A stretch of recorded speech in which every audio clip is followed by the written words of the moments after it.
All right, I'm gonna call the meeting to order. You might want to wave at him in there. Oh, we're going. Hey, call the meeting to order at 4:34, I guess. We're gonna recognize alternates. Yeah, we have Kelly Freeling for Rockney Cole from Iowa City, and I believe that is it at this point in time. All right. Okay, consider approval of the meeting minutes. So move. Okay. Second. Mary got a motion and a second. All those in favor say aye. Aye. Okay, I hear all ayes, so that's approved. We're gonna set the next board meeting date and time and location. Looks like November 14th in Coralville. Yeah, tentatively hosted by Coralville November 14th, and we'll follow up with Coralville to make sure we can arrange for the room. Okay, next item will be public discussion of any items not on the agenda. Is there anybody here for that? I had just one quick one. For those of you who have not yet met him, Frank Wayseth is our new Assistant Transportation Planner. Frank is an alum of the graduate program at the University of Iowa, and he's got his Urban and Regional Planning master's degree. Frank was an intern with the MPO years ago and then comes our way via South Dakota. So we're happy to have Frank back, and I'm sure you'll all work with Frank sometime in the near future. All right. Okay, moving on for transportation planning, we've got A and Brett is up.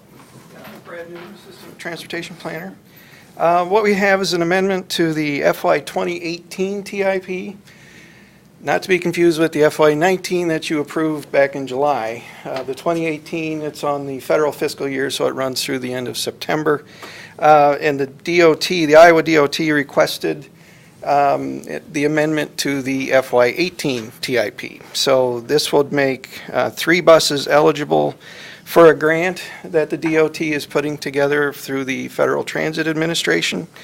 And because the FTA is using FY 17 funding, it has to be in the FY 18 TIP. So the 19 was not good enough. So we're asking to amend those 3 buses into the FY 18 TIP. The Technical Advisory Committee unanimously recommended approval of the amendment, and I'm here to answer any questions after the public hearing.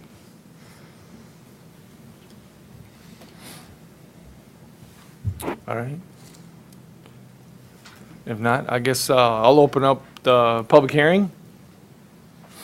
Is there anybody here from the public on this item? Any other discussion? Okay, not hearing anything, I guess, so we'll close the public hearing. And now, if there's any other questions to Brad, otherwise we can consider the amendment. I move the amendment.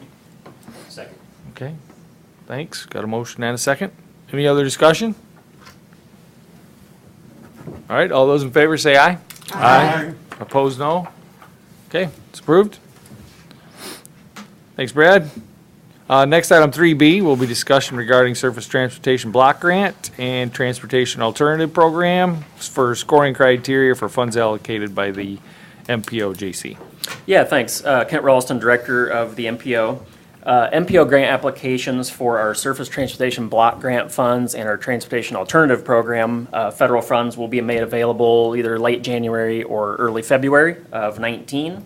And per our normal practice, we wanted to provide this board an opportunity to review the scoring criteria that will go in the applications prior to initiating that process.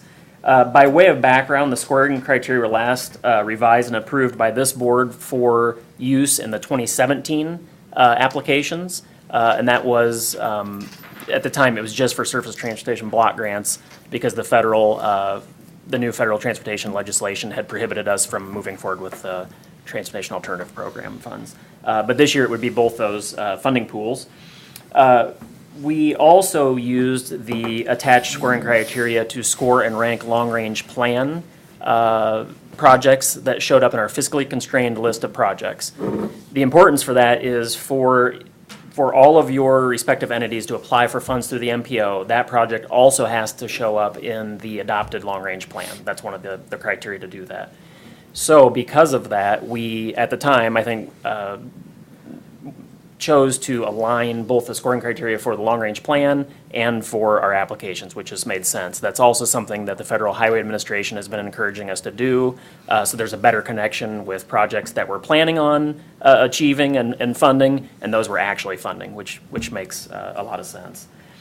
At their September 12th meeting, the Transportation Technical Advisory Committee recommended a host of minor, what I'll say are tweaks to the scoring criteria that's attached in your packet.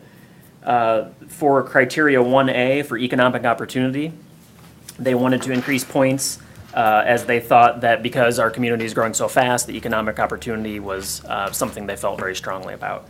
And I should mention, all of these next items that we'll go through, they are the exact criteria that are in the long-range plan.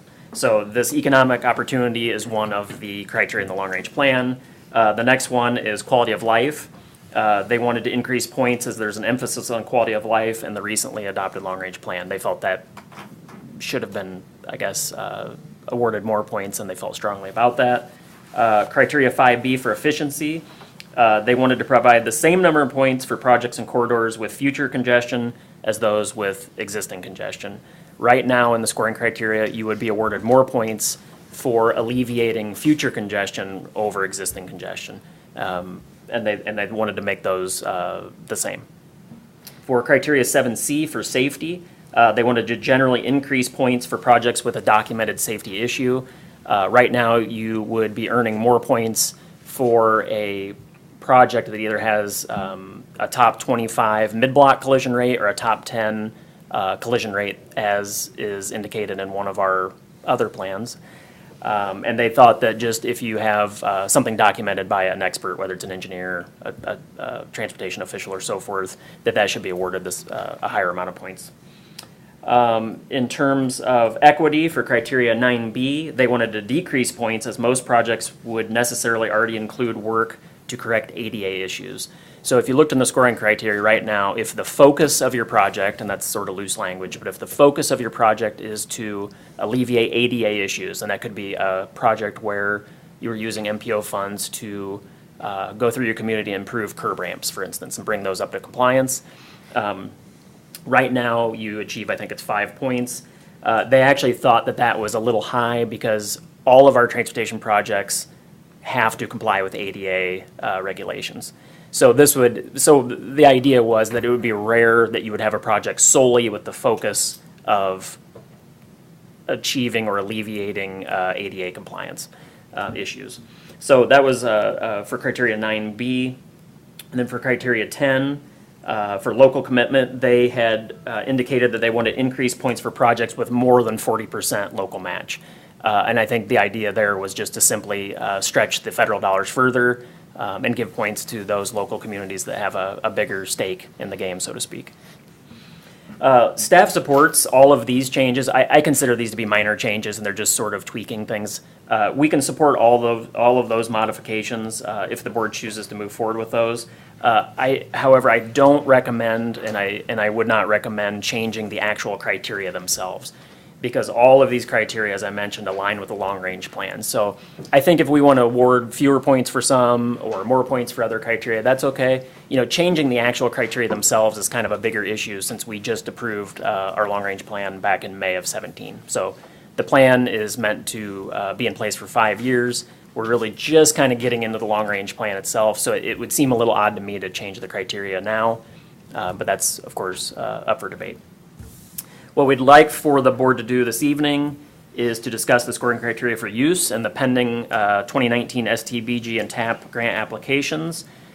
Should this board want me to go back and adjust scores for those criteria we just went through, I would do so and then bring those back to you all in November for approval.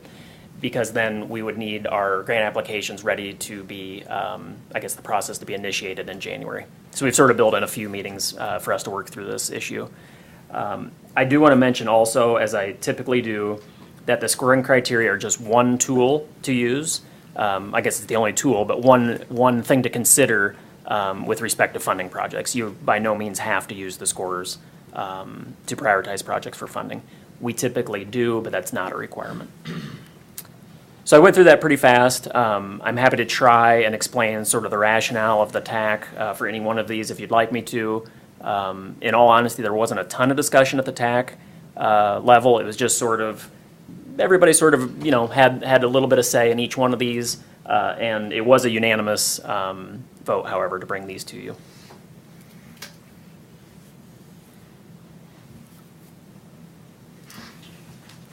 Any questions about either what the TAC had recommended, or I've not gone through the exercise of how many points we would actually add or subtract, whatever the case might be, and the TAC did not suggest that. They just wanted us to think about, increasing or decreasing generally. When you actually look at the scoring criteria, we sort of have kind of a 3, 5, 7 sort of theme to it, 3 points, 5 points, 7 points, except for a few. So I would think we'd keep on that same sort of theme, and if there was a desire to increase some, we'd probably add a few points to those. So I don't think it would change things wholesale, but it would change sort of how we're prioritizing projects. My question was about the total number of points, and you're just alluding to it right now. I think there are 74 possible points if I do the math on this. Yeah, that sounds about right. Okay, Yeah. does it make sense to move this to, say, a 100-point basis, and then try to redistribute these points according to something that makes sense? Because I also heard you say just a moment ago that it's kind of arbitrary, the 3, 5, 7 points that are in there. Would it make sense scientifically to, or statistically, I should say, to just round that up to 100 and try to base criteria off of that? And then turn that into yeah. percentage. I'm sorry to interrupt again. And then turn that into percentages. So your Right. first question should account for 15% of your score or 10% of your score. Right. Okay. I don't know if I can answer that question. I mean, whether it makes sense or not, I guess, is debatable. The way this sort of worked was when we went through the long-range plan scoring process, we brought these scores to you all, and we had a discussion at that point in time several years ago.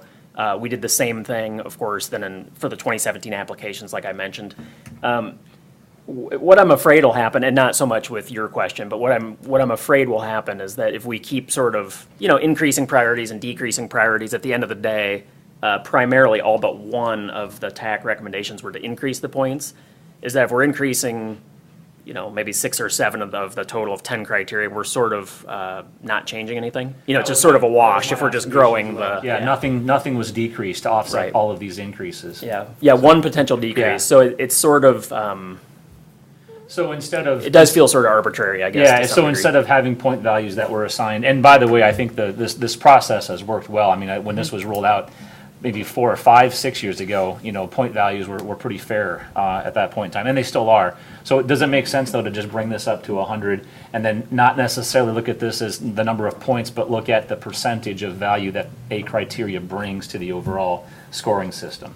So take these numbers right now and say there's 8 points possible, but there's 74 total, then 8 divided by 74 becomes your percentage right now, and then tinker with those percentages within each one of those point values, or those questions. So instead of points being Right, adjusted, yeah. percentages of importance to the overall score. Yeah, and in becomes the hindsight, criteria. had I thought about it, I probably would have put them in terms of percentages because it would be easier to follow. Yeah. Right. So I mean, I think Yeah. that's not a bad idea, regardless of if we went to a 100-point scale or not. Yeah. That clearly would have been helpful to you all. I don't know what anybody else thinks about that. It's just a different way of looking at it, I suppose. Well, it's the same information, but you're just suggesting, Chris, it would be more readily comprehended in terms of, Like percentages. yeah, understanding it as a percentage of 100. Yeah. You know, 74, right. so it would just be a conversion, really, isn't that all we're talking about? Yeah, I mean, we could easily, without any actual changes to the scores, yeah, I mean, we could convert these to a percentage. I think it seems like a reasonable idea. Yeah, that would be step one, is just Yeah. converting those to a percentage. And then, to Kent's last question, though, or the note in here, that all of the recommendations were, except for one, were to increase point values, or now percentage values. So there has to be some discussion specifically, and I don't know who makes that recommendation, Kent, or how deep of a dive you want to go in with any one particular group to figure that out. Do you want to recommend or go through that based upon what you're hearing from Yeah, TAC? so the one additional piece of information that I think would be useful too is that when we went through the long-range plan process and this process for the last round of grant applications, the four different categories, the four different criteria that generally both the TAC and the board supported to be at a higher percentage or a higher number of points, however you want to look at that, were system preservation, efficiency, safety, and choice. Okay. So system preservation, efficiency, safety, and choice. And when you look at the new, sort of what's been recommended by the Technical Advisory Committee, efficiency and safety are both on there to potentially be increased again in terms of importance. So, and that's where, again, when we can do whatever the board wants us to do, but I'm just kind of afraid we're just sort of kind of working within the margins a little bit. At the end of the day, it probably wouldn't change the outcome of a lot of project scores. It's hard for me to know that, but typically what happens with our scoring is we have maybe, let's say we get 10 applications.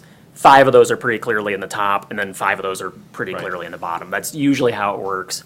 And then within that sort of top and bottom project list, then it sort of works itself out typically. So, I don't know if changing a few of these by a point or two will really change the outcome of a lot, but it certainly could. It's hard to say without seeing what those projects would be and, of course, how we would score them, so. If we're going to go to the percentage, it would seem to me that the easiest way might be to go through and looking at what the current points are, make the adjustments of, whether it's by 1 point, 2 point, 3 points, that these various ones are increased, get a new total of Right. 85 or whatever, and then convert to percentages, and then you're probably going to have to round a little bit, Yeah.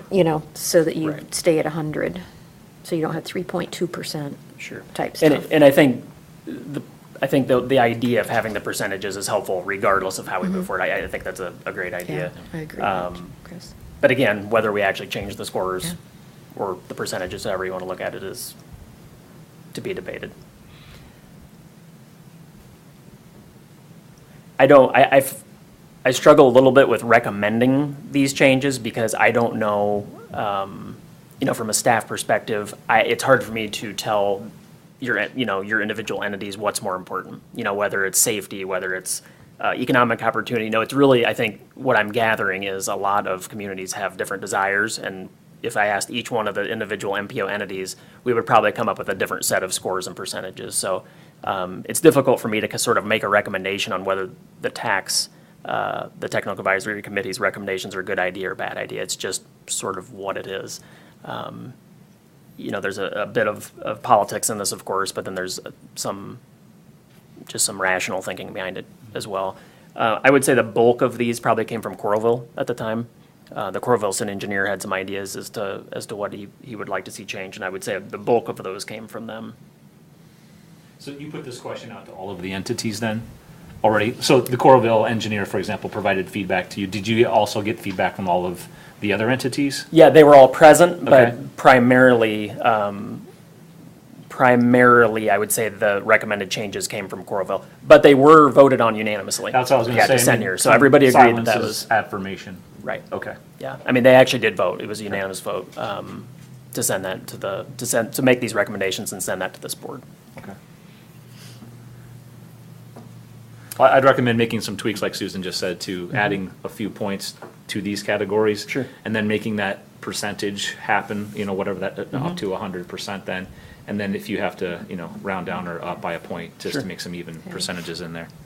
Do that, and then see how that looks. You're probably right, Right. Kent. It's probably not going to make much of a difference in the Yeah. outcome of the scores. Yeah, and I didn't sense that the Technical Advisory Committee wanted us to triple the amount of points for any of these. I think they Right. just wanted to see them just elevated, just kind of inched up a little bit. Yep. And that's where I was mentioning, we're sort of on this 3, 5, 7 kind of scheme, which can be adjusted into, percentages, however we want to look at it. But I sense that if they're at a 3 now, they probably thought we'd bump it to a 5. If that criteria's at a 5, they probably assume we wanted to bump it to a 7. Okay. We'll take this back through the Technical Advisory Committee regardless, to make sure that they're okay with it before bringing it back to you all in November. So we'll sort of have this entire iteration of process again. So what I'm hearing, and this isn't on the agenda necessarily for a vote tonight, but I just sort of wanted to get the general feel for the board. So what I'm hearing is, and correct me if I'm wrong, is that we are generally okay with at least looking into what this looks like, these recommended increases and one decrease. Putting that into percentages because it'll just make things easier, and bringing that back to you all in November. Then are you gonna apply that to like the scores that were given to the last projects that have been awarded, so we can compare the old scores to the new scores and see what it did to those projects? We certainly could. So we can kind of see what it does? We certainly could. We went through that exercise for, I believe it was the long-range plan, because we had some of that similar, we had this very similar discussion. So, yeah, if we want, we can pick out 3 or 4 projects and run those. That'd be good if you could put that then in Yeah. the packet for Yeah, we'll have a our table and we can action. show how that would on have November. changed stack ranking. Yeah. It kind Yeah, of no, gives us that's a an great idea idea. what it does. Before voting. Yeah. Yeah. Yeah, I was thinking it's a little bit abstract to try to understand what these apply. changes It really is, mean. yeah. No, it is. I understand that. That would help us, I think. Yeah, no, that's a great idea. So we'll go through the process of basically increasing these scores. We will change them to percentages and, we'll do some rounding and things if we need to. We'll show how what we'll do is we'll look at the projects that were approved last time and funded. And we'll show how that would have changed the stack ranking, using the new and improved criteria, I guess, the new and improved scores. We'll bring that back in November. I do want to just throw out the caveat, though, that in November, or the warning, I guess, that in November, we should be ready to have a really healthy discussion about this, because come January, we're pretty much ready at that point to put out the applications. We'll have about 6 million, maybe a little bit more than that, in surface transportation block grant funds, and we'll have maybe 1 to 1.5 million in transportation alternative program funds. So we'll have a nice healthy chunk of funding to allocate. We'll work with the DOT between now and then to make sure we've got our numbers accurate and an accurate target, but it'll be somewhere in that neck of the woods. Can you talk a little bit more about the equity piece? Because, if that's something we're going to look at decreasing. Yeah. In the packet, it talks about the ADA piece, but then when you get into the kind of more detailed description, it talks about being mindful of low-income areas, providing, transportation for folks with disabilities and things like that. So I suppose I would want to be a little bit careful to keep the discussion about the whole equity piece and not Yeah. just the ADA compliance. Yeah, no, that's a great question. So what it is, if you look at the scoring criteria, it's specifically, it was 9B that they're looking to reduce. So 9A states, the idea of equity is that it provides access and opportunity for all people in all neighborhoods. 9A, the project improves transportation network in lower income neighborhoods. We'll actually look at all the different census block groups. We're not so concerned with what the percentages of those block groups are, but just that if your project's in one of those areas that's socioeconomically burdened, I guess, however you want to state that, you get 3 points. Right now, under 9B, if the focus of the project, and we've had difficulty with that in the past, the focus of the project is to correct ADA non-compliance, then you would get 5 points. What I believe it was the Coralville city engineer had argued is that all projects have to be ADA compliant now anyway. So what he's saying is, what he was saying is that it really doesn't make sense to have 5 points available for projects that would only focus on ADA non-compliance, because there just aren't very many of them. So I think what he said is basically, that feels like it should be the same amount of points to him. I can say that this has caused quite a bit of confusion and discussion over the years. And at the TAC level, we even discussed just scratching it altogether. However, for the Transportation Alternative Program funds, so that's roughly 10% of the total federal funding we get, those cannot be spent on roadways. That's one of the caveats with that funding pool. And someone at the TAC level had brought up that for those funds specifically, it may be that you go through your trail system and reconstruct all the ramps or do something like that. It would be more common, I guess, than it would be for a street project, so that there might still be a rationale for having that criteria at all. That's kind of how the conversation went. It wasn't a real strong argument, but I don't think anybody felt really strongly about it there. Just that lowering that seemed to make some sense. So it wouldn't change the weight of all of what equity would carry with the score? It's just a subcategory? Well, basically? it would actually, no, that's a good point. It would actually reduce then, if that was only 3 points instead of 5, it would bring the total percentage down for equity, yeah. Now, we didn't have that percentage conversation at the technical advisory level, so when you put it in those terms, it does sort of changes the feel of that a little bit. Yeah. Conversely, though, if that gives this group trouble, we could also flip the scores too, and have it be where the focus is only worth 3 points, but if we're actually putting funding into a lower socioeconomic area, that then gets 5 points. And that would be perfectly reasonable to do. Yeah, I'd be in favor of that. That was a question that I Okay. had as well. We would be affecting the entire category. Right, and it sort of comes to light a little bit more when you talk in terms of percentages, and would that actually reduce the percentage for the equity category? And it really would, for the equity criteria, so, yeah, if the board's in favor of that, we could easily flip those as part of this exercise. That's what I would think, because more heavily weight on the project. Okay. Right. Everybody's generally okay with that? Yeah. Okay. Okay, well, I'm happy to answer any other questions you have, but I think we've at least got some marching orders. We'll work through this and bring you back something I think we can have a more thoughtful conversation about then in November. Okay, thank you. Okay, yeah. Excellent. Okay, we're on to 3C. Discussion regarding potential federal functional classification changes for the MPOJC urbanized area roadways. Good afternoon, Emily Bacco, Transportation Engineering Planner. The MPO has been in the process of working with the Iowa DOT and the Federal Highway Administration to update the federal functional classification map for the Iowa City urbanized area.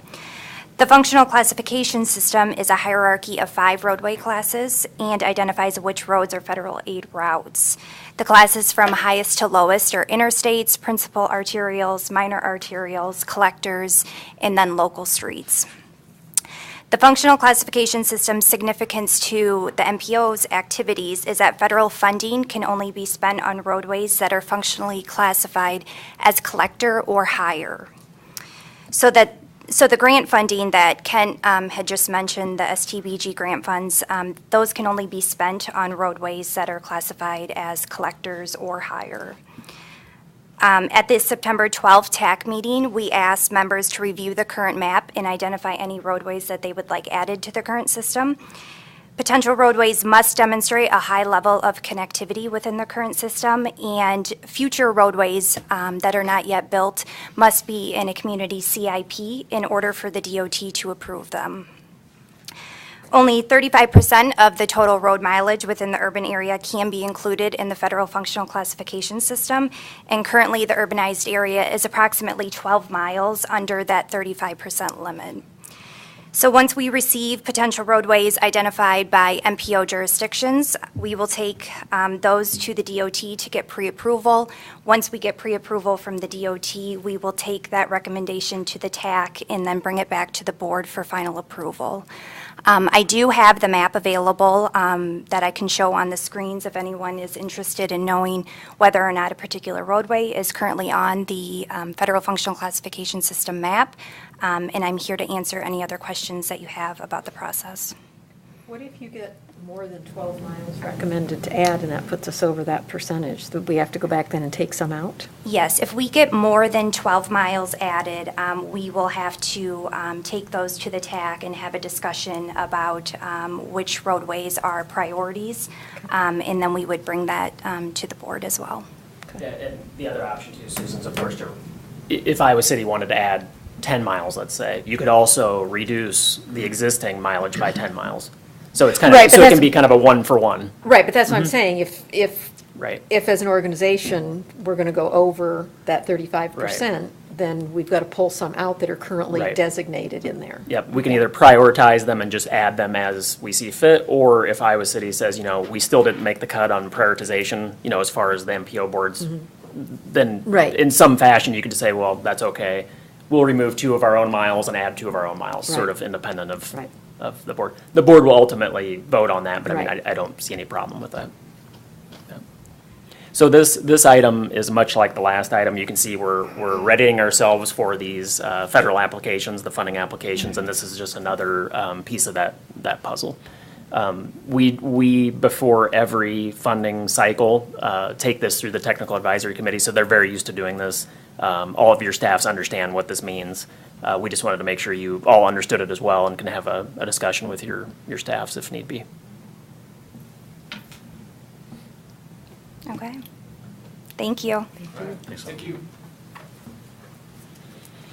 Okay, we're on to 3D. That's an update on the Grandic passenger rail and rails to trail studies. Yes, thank you. I just want to give you a quick update on our two studies going on simultaneously here. It's the Phase 3 passenger rail study, and then there's a rails to trail study. Both of those, the scope and the cost have been worked out with the consultant, HDR, as well as the local financing for each one of the studies. The Phase 3 study for the rail, passenger rail, it's going to focus on ridership, revenue forecasts, financial strategies, benefits to the community, and a conceptual station design that can be used by each community. The study, what I've been told, take about 120 days.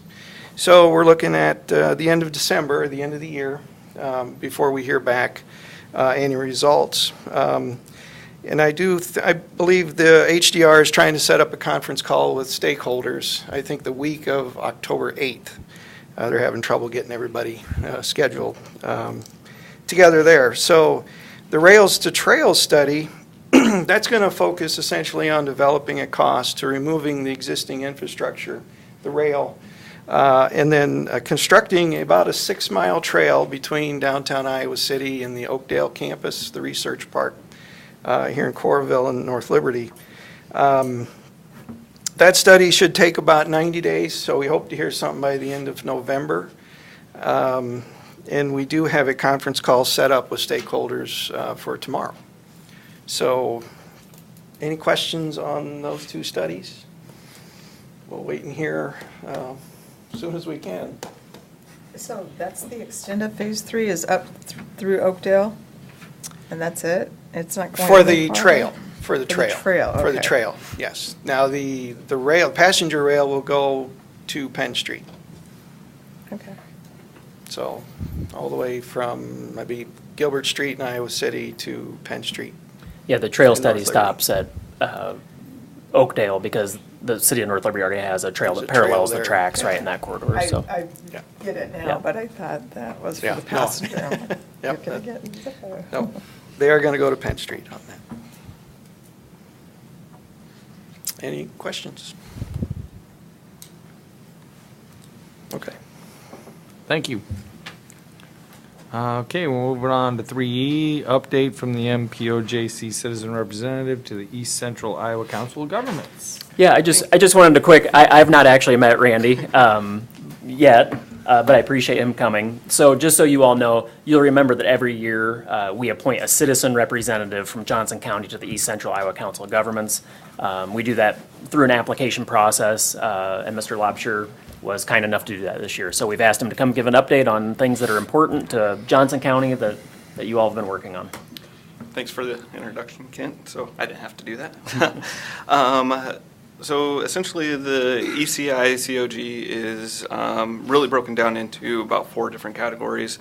Loan for business development, transportation, solid waste and environmental services, and then also community and development, community development and housing. So just kind of running down those for updates of the last 6 months that I've been on the board. The business development side of it, there's been 2 loans provided to the Amana Colonies Golf Club for Warren for their new event center, about $100,000 to that group. And then Jet Engineering out of Cedar Rapids for capital operations. So these are loans that are given to companies that are then repaid and then given back out to other businesses at later dates. As far as the transportation goes, not too much, or I guess they're mostly what's probably important to this board would be the corridor rides. The van pool marketing has been going pretty well. There's been KCRG spotlights, mobile billboards that have been going around, and then website updates to make that a lot easier for people to participate in. The next big thing that's kind of happening with them is there's the express bus line that is supposed to open October 1st. Right now, and then they had to go bid out for a third party, and it was Windsor Lines who had worn that bid out. There's an invite, I think it's on the ECI COG website, for essentially an open house on the 28th of seeing the express line. It's going to make all the stops just to kind of show off the new express line.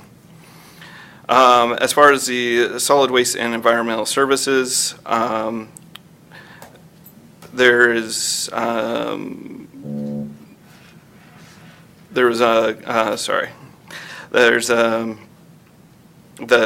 Iowa County landfill has been essentially reestablishing their environmental management systems. So there's been a lot of work done to that. There's been USDA grants essentially to provide training to all of the landfill sites and development of resources for proper disposal of waste. Unfortunate thing, as of our last meeting, we heard that the USDA, we got through a phase 2, but they're not going through a phase 3 of that training. They're going to finish up phase 2 because of they didn't end up getting funded for the end of that project.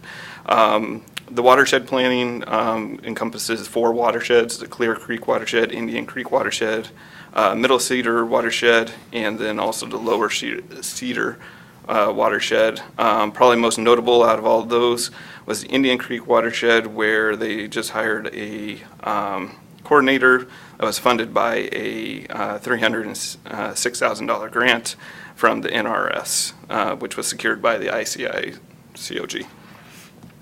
Last on the list, community development and housing. These don't pertain to Johnson County particularly, but there's been about $1.5 million provided to Central City, Lisbon, and Hiawatha for essentially the development of housing. And just to remind this board, I guess, is that Johnson County is also available for those funds when they come up. And then also in the partnership with the Housing Trust Fund of Johnson County, we've applied for a almost $80,000 loan from the Bank of Des Moines, and we're waiting to hear back on that. And then lastly, we're also administering a small rehabilitation program for the city of Coralville, which currently includes 2 houses. And that's all the updates for the last 6 months I could come up with. Is there any questions? Great for me. Thank you very much. All right, thanks for the update.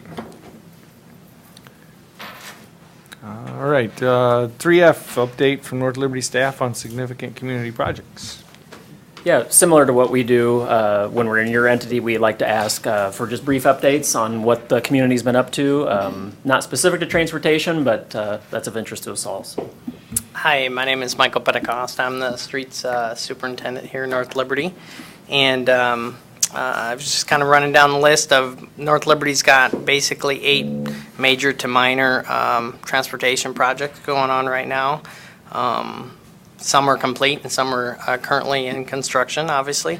North Front Street, Kansas Avenue, Renshaw Way, 965 Phase 3, Core Ridge Avenue, 965 Phase 2, Forever Green Road, Bridge Interchange, Forever Green Road, the street project, and then we have Trail System Improvement Project and Adaptive Signal Project that is currently underway right now.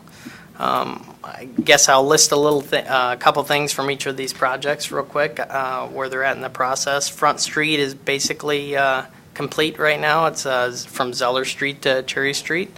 And that was basically a complete revitalization of that street, and it was one of the older streets, and brought things like 4-foot sidewalks up to current standards, 5-foot, ADA compliant for interchange, or the pedestrian walking ramps, things like that.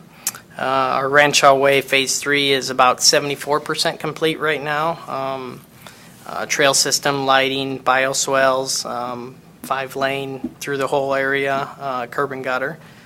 So that is expected for November to December timeframe to be complete. Core Ridge Ave, mostly a Coreville project. North Liberty has a slice in there that they're involved with. That's, I would estimate, at about over 50% complete on that. And Forever Green Road interchange area there for the I-380 interchange. It's on task right now to be opened, the interchange, for fall of 19. Along with that is our Forever Green Road street project, and that is scheduled for a November opening, December, possibly a spring opening, depending on weather permitting. So Kansas Avenue project is on task for 51%, and that's, as you know, the gravel section between St. Andrews Drive and Forever Green Road will be curb and guttered. Water will be going through that area too, potable water. So that's on task for 51% of that's complete. That's a November to December timeframe for that to be opened. And then our trail network, we had 3 major areas in town that expanded trail network, and that is Scales Bend area, Penn Street area, and Alexander Way area. That project's complete as of right now. So, and then the final one I'll mention is our adaptive traffic control, which is basically a signalization process that the IDOT is funded for our 14 signals here in town. Basically, it's a smart system that can handle changes in traffic flows that we're expecting as part of the 8380 interchange work to be done. So that's what's going on this year. Next year, we've got a Main Street project similar to the Front Street project that we had earlier this year. Penn Street, we call it the Penn Street, Front Street corridor improvements, and that involves that intersection as well as the new school location out by South Slope and some site improvement design at the Dubuque Street, Penn Street area. And then the last would be the Forever Green, the finish of Forever Green Road to Jones Boulevard from the Covered Bridge Road area. So this year's obviously been busy in the whole corridor area, and looks to be continued that way for next year too. So I'd entertain any questions if you have any. You mentioned the traffic signals and The adaptive. The adaptive, Yep. thank you. And I was wondering if that will be adaptable to the software that emergency vehicles are It's a getting good in some question. places. It's a good question. So part of that project was requirements that the DOT wanted as part of the adaptive system. That was not one of the requirements that they requested. So it's available to add to the system should we decide to do that, but it is currently not part of that project. I'm wondering about the Penn Street roundabout that you mentioned for next year. Yes. With the new school opening there in the fall of 2019, what's the timing on that in terms of the roundabout? So the hope is that will all be done at the time of the school opening. That's what we're working towards right now. Great. And that Dubuque Street walkway too would be Part fabulous of if that we can too. get that too. Yep, that's correct. Great, thank you. And about the roundabout, the best roundabout around here is by the high school. I hope that you go with that sort rather than some that aren't so. Well, right now, effective. the design's at 50% design. It is a similar look to that, but we're at 50%, so there's still some work to go, but. Is it the same It's designer? yes, it's a similar look, same designer. That's correct. And what's different about this one too, compared to one that you might be thinking of that you don't like so much, is that we actually acquired 3 of the 4 property corners there so that we can make that a roundabout that's larger than the one that you might be thinking of right now. Which is the fourth that didn't get acquired? The one that's on the northeast section there where Okay. it's townhomes. All right. That's what I would have. Yeah, and the bike path is there currently, so it's, that will stay in place. Okay. And some of that activity you might see is happening now. Some of the utility relocations are going on now, so that as soon as construction can begin in March, April, that can begin in order to meet that school timeline that you discussed. Those homes are going to be coming down soon, aren't they? I texted the guy who's in charge of that right now, and he Yeah. said any day. Any day, So yeah. the utilities have already been disconnected and everybody's out, so. So in the next few weeks, you'll see those homes removed, and it'll give you an idea on how much space that roundabout will take up then. Yeah, I can only visualize one of them. Yeah. And it's on the Southwest. There's only south 3 west. houses. Yeah, the other 2. The other Are corners, they older homes? Yeah. Yeah, the other corner is a fourplex, I believe. So there's 3 houses that are being removed, and then the 4th would stay, the So fourplex. older, like how old?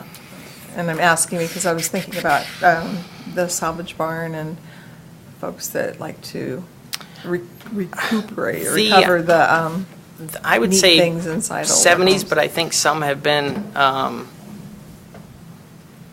do you say, have been gone through and updated over the years.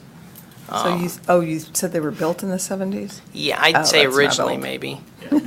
That's young. Two of the 3 were rental properties Okay. as well. Thanks. I may have missed this too, but is there also plans for roundabout at what will be North Bend, South Slope Yes. driveway, I guess? Yes. Good. And that's going on simultaneously as Yeah. this roundabout. Very good. And then that street connecting from Centro North Bend would be lead into that roundabout. So you'd have another connection from Dubuque Street to Front Street, Affy Bridge Road. So. Pretty good. So we received an update the county did from the MPO this morning on speed limits and whatnot in the north corridor, mostly North Liberty Road and North Dubuque Street. And one of the things we saw on those maps was you had mentioned Forever Green Road numerous times, but on the other end was the layout for a future expansion of Forever Green Road over eastbound. And we saw a layout. What is the current plans for the extension, I guess, of Forever Green Road past the North Central Junior High? I think that's always been developer-driven. Yeah. Mike, just Okay. like Oakdale Boulevard was developed over the years. Uh-huh.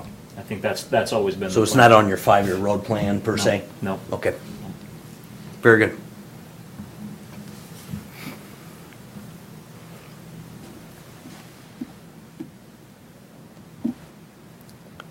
That's it. Thanks. All right. Thanks for the Michael. update. Thank you. Thanks for your time. Thank you. Okay, we're on to other business. Is there anything? I just want to jump in quick before anybody else, if there was anything else, is that there was also an attachment in the packet. It's a letter from the Iowa City Mayor to the DOT Director regarding the I-380 expansion. And I just wanted to mention that because that's something the City of Iowa City requested go in our MPO packet. Any other business from anybody? All right, I guess we're ready for adjournment then. Somebody, thank you.